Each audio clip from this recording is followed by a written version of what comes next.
Hello again. Thanks for watching this video and studying your math with me.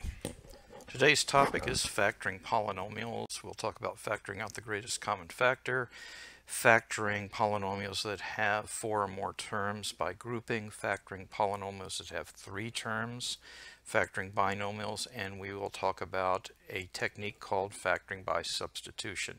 The substitution technique is very important in calculus.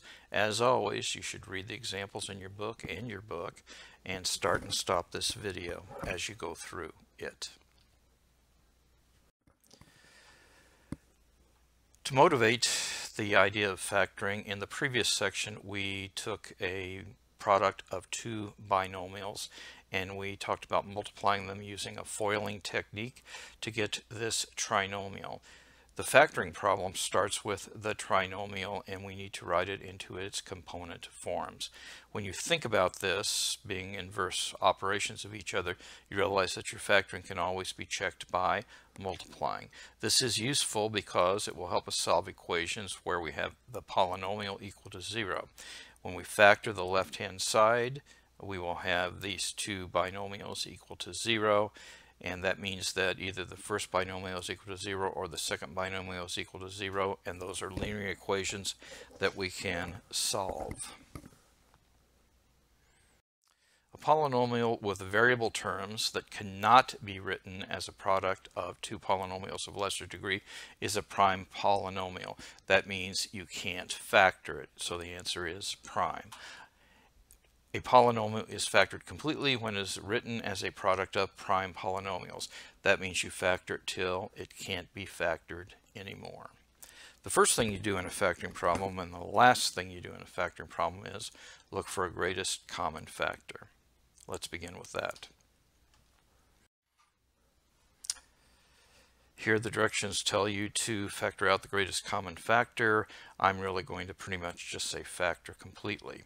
Let's look at some answers. I should note down here, whenever you factor out the common factor of 2 times x minus 2, you end up with an expression that needs to be simplified, and you should do that. Here, each polynomial has 4 terms, so we're going to use this to factor by grouping. So we're going to group these in pairs, pull out the greatest common factor from each of the pairs, and then we're going to pull out the greatest common factor from the resulting answer.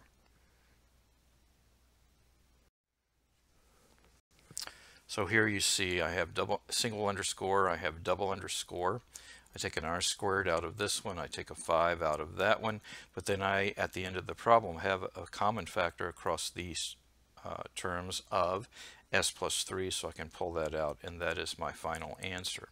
Sometimes you cannot just simply do this in the order that it presents itself, and so in this problem I rearranged things using the properties of real numbers before I was able to get the common factor at the end of the problem.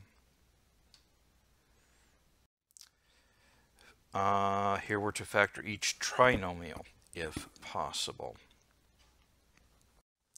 Although people can certainly guess, the way I tend to teach students to do it is to take the coefficient of the highest order term times the constant coefficient.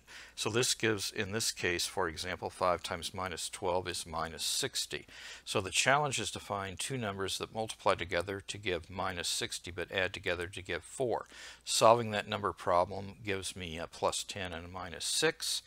And so I rewrite the middle term, changing the trinomial into a 4-nomial, and then I can do group factoring, single underscore, double score, as I did before, and I end up getting these answers.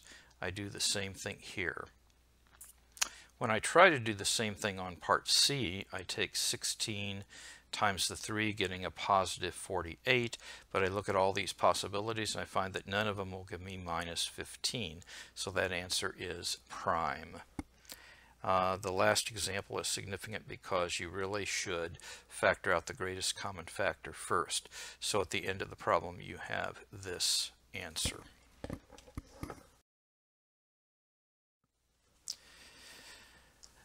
There are formulas that you can memorize, and this may make your work easier. So we have a problem, or we will have problems where we will factor x squared plus 2xy plus y squared will be factored into x plus y whole squared. Similarly for the minus signs.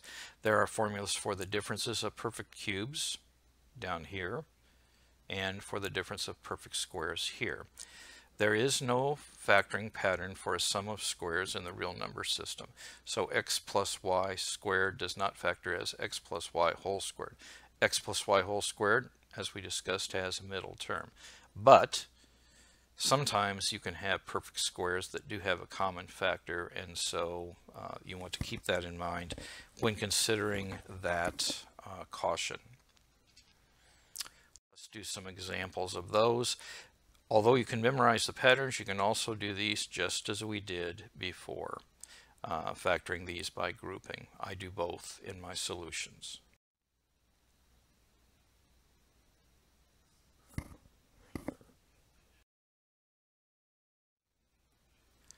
Here we're factoring differences of perfect squares. When we look at the solutions, we see that here you have to, realize that's the representation as perfect squares. Here 16 is 4f whole squared. And here you have to recognize that x squared plus 18x plus 81 is x plus 9 whole squared. And down here you have to realize that y squared plus 10y plus 25 is y plus 5 whole squared, and then you can get these answers. Here are some factoring of sums and differences of perfect cubes. And there are some answers. The last thing is we're going to do factoring by substitution.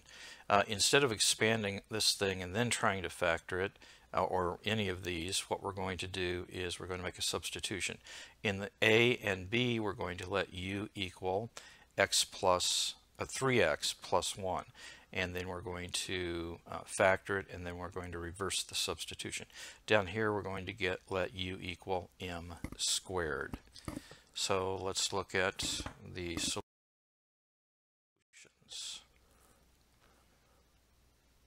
Notice that there is some simplification that goes on up here because 4 minus 5 is minus 1 and 2 plus 5 is 7.